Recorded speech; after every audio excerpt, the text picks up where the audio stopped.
I'm going to talk about dividend stocks. Here's a story of a famous dividend investor, Ann Scheiber. In the mid-1940s, she retired from her job with $5,000 in savings and a $3,100 pension.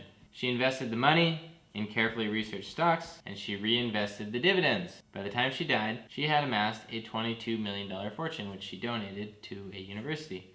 Now, the reason I bring this up is because dividend stocks are pretty cool because they pay you. So how does a dividend payment work? There's 4 dates that you need to know when you're looking at a dividend stock. There is the declaration date. That's the date that the company announces the dividend payment. And the ex-dividend date. That is the date that if you buy it on that date, you can no longer get the dividend. Think of the ex-dividend date like your ex-girlfriend. You can't be getting that no more. After that, you have the record date, and the record date is typically 2 business days after the ex-dividend date. Shareholders that are registered as of this date will receive the dividend.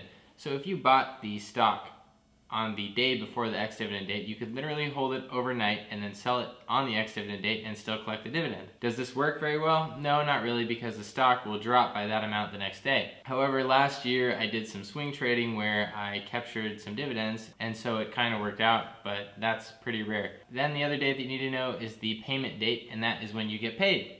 Now there's a couple options for when you get paid. What do I do with my dividend payments? Well, I buy my car stuff with my dividend payments. I wish I didn't. I really wish I didn't have this addiction to the cars because it's the biggest hole in my budget. I spend so much money on cars.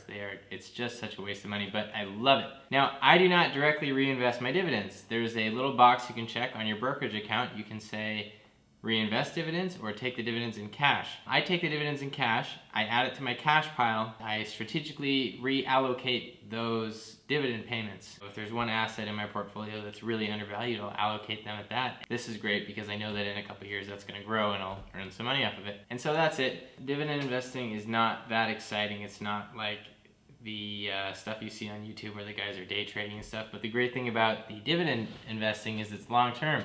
And so you typically get taxed at the long-term capital gains tax rate when you go to sell your stock.